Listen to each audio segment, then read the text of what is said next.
Hallelujah. ദൈവനാമത്തിന് മഹത്വം ഉണ്ടായിരിക്കട്ടെ. Ave Maria. പ്രിയമുള്ള മക്കളെ, ഈ ലോകത്തിൽ നമ്മൾ ദീർഘായുസ്സോടെ ഇരിക്കണമെന്നതാണ് നമ്മുടെ ദൈവത്തിൻ്റെ ആഗ്രഹം. അതിനെക്കുറിച്ച് നമുക്ക് ചില ഭാഗങ്ങൾ ബൈബിൾ വചനത്തിൽ നിന്ന് തന്നെ എടുത്തു നോക്കാം. ആദ്യം മനസ്സിലാക്കേണ്ടതാണ്, ഈ ലോകത്തിൽ തന്നെ രണ്ട് തരം മക്കളുണ്ട്.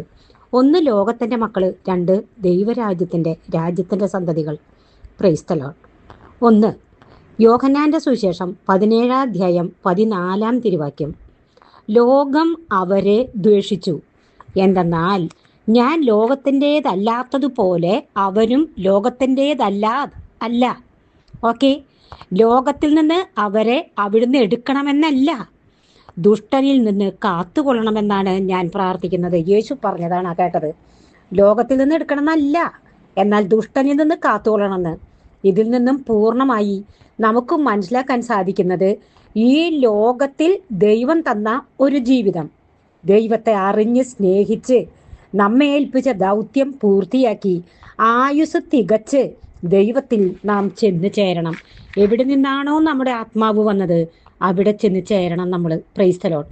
2, പുറപ്പാടിന്റെ പുസ്തകം 15-ാം അധ്യായം 26-ാം തിരുവാക്യം. നീ നിന്റെ ദൈവമായ കർത്താവിനെ അനുസരിക്കുകയും ശ്രദ്ധാപൂർവം പാലിക്കുകയും ശ്രവിക്കുകയും കൽപ്പന പാലിക്കുകയും അവിടുത്തെ ദൃഷ്ടിയിൽ ശരിയായത് പ്രവർത്തിക്കുകയും ചെയ്താൽ, അതായത് ചട്ടങ്ങൾ അനുസരിക്കുകയൊക്കെ ചെയ്താൽ, ഈജിപ്തുകാരുടെ മേൽ വരുത്തിയ മഹാമാരികളൊന്നും തന്നെ ഞാൻ നിന്റെ മേൽ വരുത്തുകയില്ല. ഞാൻ നിന്നെ സുഖപ്പെടുത്തുന്ന കർത്താവാണ്. Praise the Lord. കണ്ടു, കർത്താവ് പറഞ്ഞ ചട്ടങ്ങൾ അനുസരിക്കണം, കൽപ്പന പാലിക്കണം, ദൈവത്തിന് പ്രീതികരമായത് പ്രവർത്തിക്കണം. അങ്ങനെയുള്ള മക്കളോട് കർത്താവ് പറയുന്നു, ഈജിപ്തിൻ്റെ മേൽ, അതായത് ലോകത്തിൻ്റെ മേൽ വരുത്തിയ മഹാമാരികളൊന്നും തന്നെ, എന്ന് വെച്ചാൽ മാരക രോഗങ്ങൾ, നിന്റെ മേൽ വരുത്തുകയില്ല. എന്നിട്ട് കർത്താവ് പറയുന്നു, ഇത് ക്രൈസ്റ്റ് ദ ഹീലർ, ഞാൻ നിന്നെ സുഖപ്പെടുത്തുന്ന കർത്താവാണ്. ഈ വചനഭാഗങ്ങൾ മാരകരോഗം തരില്ല എന്നാണല്ലോ കർത്താവ് പറഞ്ഞത്. ആയതിനാൽ ഈ വചനം വെച്ച് എന്നും പ്രാർത്ഥിക്കണം. എല്ലാ ദിവസവും ഈ വചനം പറഞ്ഞ് ഈ വാഗ്ദാനത്തിൻ്റെ ശക്തി എൻ്റെയും എൻ്റെ മക്കളുടെയും കൊച്ചുമക്കളുടെയും കുടുംബത്തിൻ്റെ മേൽ അയക്കണമേ എന്ന് പ്രാർത്ഥിക്കണം. പുറപ്പാട് 23-ന്റെ 25-ഉം 26-ഉം പറയാണ്, അന്യദേവന്മാരെ ആരാധിക്കുകയോ സേവിക്കുകയോ ചെയ്യരുത്. നിന്റെ ദൈവമായ കർത്താവിനെ നിങ്ങൾ സ്നേഹിക്കണം, സേവിക്കണം. അപ്പോൾ ഞാൻ നിങ്ങളുടെ ഭക്ഷ്യവും പാനീയവും ആശീർവദിക്കണം. കണ്ടോ, നിന്റെ ദൈവമായ കർത്താവിനെ നിങ്ങൾ ആരാധിക്കണം.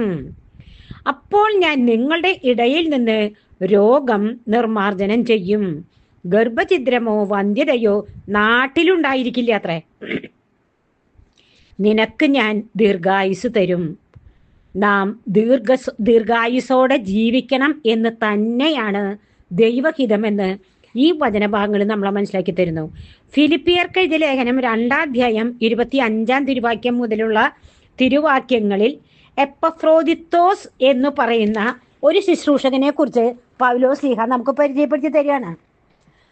അദ്ദേഹമായിരുന്നു അത്രേ അവരുടെ ശുശ്രൂഷയുടെ ധനസഹായം എത്തിച്ചു കൊടുത്തിരുന്നതും. പൗലോസ്ലീഹാക്ക് ഒരു സഹായമായിരുന്നു അത്രേ എപ്പഫ്രോദിത്തോസ് എന്ന് പറയുന്ന വ്യക്തി. അദ്ദേഹം സ്വന്തം ശരീരം നോക്കാതെ ദൈവവേലയിലായിരുന്നു എന്നാണ് ആ വചനഭാഗത്തിൽ നിന്നും നമുക്ക് മനസ്സിലാക്കാൻ സാധിക്കുന്നത്. ഒരു നാൾ അദ്ദേഹം കിടപ്പ് രോഗിയായി, മരണക്കിടക്കയിലായി.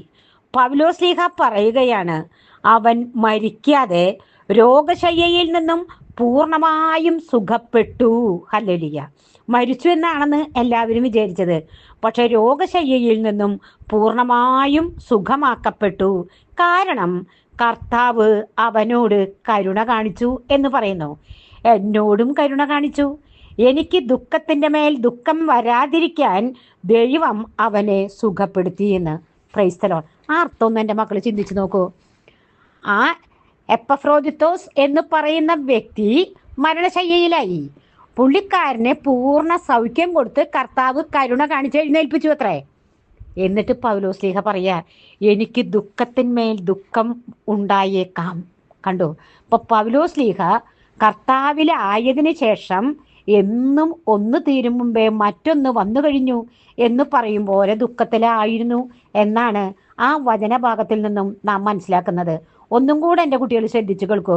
എനിക്ക് ദുഃഖത്തിനു മേൽ ദുഃഖം വരാതിരിക്കാൻ ദൈവം അവനെ കിടക്കയിൽ നിന്നും എഴുന്നേൽപ്പിച്ചു, എന്നോടും കരുണ കാണിച്ചു എന്ന് കണ്ടു. അതായത് ആ സുഹൃത്ത് മരിച്ചാൽ പൗലോസ്ലീഹായ്ക്കും കഠിന ദുഃഖമുണ്ടായേക്കും. രണ്ടുപേരോടും ദൈവം കരുണ കാണിച്ചു അത്രേ. എത്രയോ പ്രാവശ്യം പല രോഗാവസ്ഥയിലും ഓപ്പറേഷനിലൂടെയും എൻ്റെ പൊന്നുമക്കളെ ഞാൻ കടന്നുപോയി. മരിച്ചു എന്ന് തോന്നിയ നിമിഷങ്ങൾ ഉണ്ടായിട്ടുണ്ട്. മരിച്ചു എന്നാണ് വിചാരിച്ചത്. യൂട്രസൊക്കെ റിമൂവ് ചെയ്ത് ഓപ്പറേഷൻ കഴിഞ്ഞ് കിടക്കുന്ന സമയത്ത്, ഇതൊരിക്കൽ ഞാൻ പറഞ്ഞതാണ്, എങ്കിലും ഞാൻ എൻ്റെ കുട്ടികളോട് പറയുകയാണ്, ആ സമയത്ത് എൻ്റെ കിടക്കയുടെ അരികിൽ പിശാചു വന്ന് നിൽക്കുകയാണ്. അവർക്ക് പൊക്കമുണ്ടായിരുന്നില്ല. സത്യമാണ് ചേച്ചി പറയുന്നത്. ഞാൻ അല്ലെങ്കിലും ഒരു കാര്യം, നുണ പറയുന്ന നാവ് ആത്മാവിനെ നശിപ്പിക്കുന്നു എന്നാണ്. ഇത് പരിശുദ്ധാത്മാവ് പറഞ്ഞിട്ടാണ് നമ്മൾ പറയുന്നത്. ഒരു തരി പോലും അതിൽ വെള്ളം ചേർക്കുന്നില്ല. ഹല്ലേലൂയ. അവര് സ്കേർട്ട് മാത്രമാണ് ഇട്ടിരിക്കുന്നത്. ഭയങ്കര തടിയാണ്, പൊക്കമില്ല.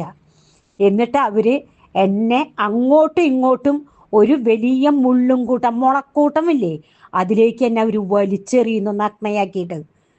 എന്നെ അങ്ങോട്ടെറിയുന്നു ഇങ്ങോട്ടെറിയുന്നു. ഞാൻ ആർത്ത് നിലവിളിക്കുന്നു. ഒറ്റ കാര്യമാണ് അവരെന്നോട് ആവശ്യപ്പെടുന്നത്, നീ ഇതുപേക്ഷിക്കാൻ. നോക്കുമ്പോൾ ഒരു വലിയ മലയുടെ മുകളിൽ മാതാവിൻ്റെ ഒരു രൂപം വെച്ചിരിക്കുന്നു. ഇത് നീ ഉപേക്ഷിക്കേ. അടുത്ത നിമിഷം കുറേ വിശുദ്ധരെ കാണിച്ചു തന്നു. കൊച്ചുറേസ്യ പുണ്യവതി Alphonsamma, Francis Xavier, Francis Assisi, ഇങ്ങനെ കുറേ വിശുദ്ധർ നിൽക്കുന്നു. ഇത് രണ്ടും നീ ഉപേക്ഷിക്കാൻ, നിന്നെ ഞങ്ങൾ വെറുതെ വിടാമെന്ന്. Praise the Lord. നിന്നെ പീഡിപ്പിക്കാതെ നിന്നെ ഞങ്ങൾ വെറുതെ വിടാം, ഇത് രണ്ടും ഉപേക്ഷിക്കാൻ. അതുപോലെ എത്രയോ പ്രാവശ്യം എൻ്റെ ഒരു നല്ല സുഹൃത്ത്, ഞങ്ങൾ ഒന്നിച്ച് കുറേ കാലം പുത്തമ്പള്ളിയിലൊക്കെ പോയിരിക്കുമായിരുന്നു. ജോലിക്ക് പോയിരുന്ന കാലഘട്ടത്തിൽ ആ കുട്ടി ടീച്ചറായിരുന്നു. അപ്പോൾ ഞാൻ ഓഫീസ് വിട്ടിട്ട് ഈ കുട്ടിയുടെ അടുത്തേക്ക് വരും. ഞങ്ങൾ പുത്തമ്പള്ളിയിലിരിക്കുന്നു. ഞങ്ങൾ ക്രിസ്തുവിലൊന്നും അല്ല കേട്ടോ, വെറുതെ കുറച്ച് നേരം വന്നിരിക്കും. അതായത് അതും ഇതും എല്ലാം ദൈവം തന്നെ എന്നുള്ളൊരു കാഴ്ചപ്പാടുള്ള കാലഘട്ടം. അവിടെ അങ്ങനെ ഇരിക്കുകയാണ്. ആ ഇരിക്കുന്ന കാലഘട്ടത്തിൽ നിന്ന് ഞാൻ ധ്യാനം കൂടി പരിശുദ്ധാത്മാവ് എന്നെ സ്വന്തമാക്കി യേശുവിനെ തന്നു എനിക്ക്. Praise the Lord. വചനത്തിലേക്ക് എന്നെ നയിച്ചു. ഞാൻ മറ്റൊരു വഴിയിലൂടെ പോകുന്നു. എന്നാൽ ഈ കുട്ടി യേശുവിനെ വിളിക്കും, എന്നാൽ അവള് പകുതി അതിലുമാണ്. ആ സമയത്ത് പരിശുദ്ധാത്മാവ് വളരെ വേദനയോടുകൂടെ ഒരിക്കൽ അവളെ എനിക്ക് കാണിച്ചു തന്നു. എന്നാൽ പിശാച് എന്നെ കാണിച്ചു തന്നുകൊണ്ട് പറഞ്ഞു, നീ അവൾ ചെയ്യുന്നത് പോലെ ചെയ്യേ, നിന്നെ പീഡിപ്പിക്കാതെ ഞങ്ങൾ നിന്നെ വിടാമെന്ന് നീ രണ്ടിനും കൂടി നിന്നോ. Praise the Lord. കണ്ടു മക്കളെ, ഇതുപോലെ കടന്നുപോയ നിമിഷങ്ങൾ, ആ നിമിഷങ്ങളിൽ മുഴുവനും സഹിക്കാൻ പറ്റാതെ നീറുന്ന വേദനയിലൂടെ ഞാൻ കടന്നു പോകുമ്പോൾ എനിക്ക് സഹായമായിട്ട് അന്ന് എനിക്ക് തരുന്ന ദർശനം മുഴുവനും, ആകാശത്ത് കുരിശ് കണ്ടിട്ടുണ്ട്, വലിയ കുരിശ് ആകാശത്ത്, അതിൽ നിന്ന് രക്തം ഇങ്ങനെ ഒറ്റി വീണുകൊണ്ടിരിക്കുന്നു. പിന്നൊരിക്കൽ നിത്യസഹായ മാതാവ് ആകാശം നിറഞ്ഞു നിൽക്കുന്നു.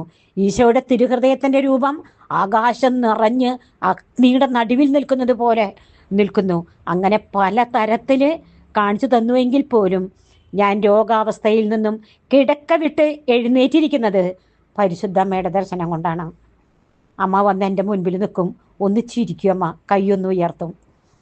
പിറ്റേ ദിവസം ഞാൻ ആരോഗ്യത്തോടെ എഴുന്നേറ്റിട്ടുണ്ടായിരിക്കും. ഹല്ലേലൂയ. അതുകൊണ്ട് എൻ്റെ പൊന്നുമക്കളോട് ഞാൻ പറയാണ്, നിങ്ങളുടെ ജീവിതത്തിൽ കർത്താവിൻ്റെ കരുണയാൽ ഓരോ ദിവസവും കടന്നു പോകുമ്പോൾ, ഒറ്റപ്പെടലിൻ്റെ, അവഗണനയുടെ, ദുഃഖത്തിൻ്റെ വഴികളിലൂടെ നിങ്ങൾ കടന്നു പോകുമ്പോൾ ദൈവം പുറകെ ഉണ്ടാകും എന്ന് നിങ്ങൾ മനസ്സിലാക്കണം. അവിടുത്തെ സ്നേഹത്തിന് ഒരു ലക്ഷ്യമേയുള്ളൂ, നമ്മെ സ്വന്തമാക്കി അവിടുത്തെ പോലെ പരിശുദ്ധരാക്കുക, വചനത്താൽ വെണ്മയുള്ളതാക്കുക, അവിടുത്തെ പോലെ നമ്മെ കഴുകി ശുദ്ധീകരിച്ച് വചനത്തിൻ്റെ ആഴവും പൊരുളും പഠിപ്പിച്ച് ഈ ലോകത്തിൽ തന്നെ മറ്റൊരു വഴിയിലൂടെ യാത്ര പുറപ്പെടുക, മറ്റുള്ളവർക്ക് യേശുവിനെ കൊടുക്കുക. ഹല്ലേലൂയ. കർത്താവ് പറയണ്, അവിടുന്ന് വ്യത്യസ്ത മാർഗങ്ങളിൽ മനുഷ്യരെ നിയോഗിക്കുന്നു. അവിടുന്ന് ചിലരെ അനുഗ്രഹിച്ചു ഉയർത്തി. പോലീസ്, കളക്ടർ, ഡോക്ടർ, എഞ്ചിനീയർ, വക്കീലല്ലേ, അങ്ങനെ പല ജോലികളിലെ അനുഗ്രഹിച്ചു ഉയർത്തുന്നു.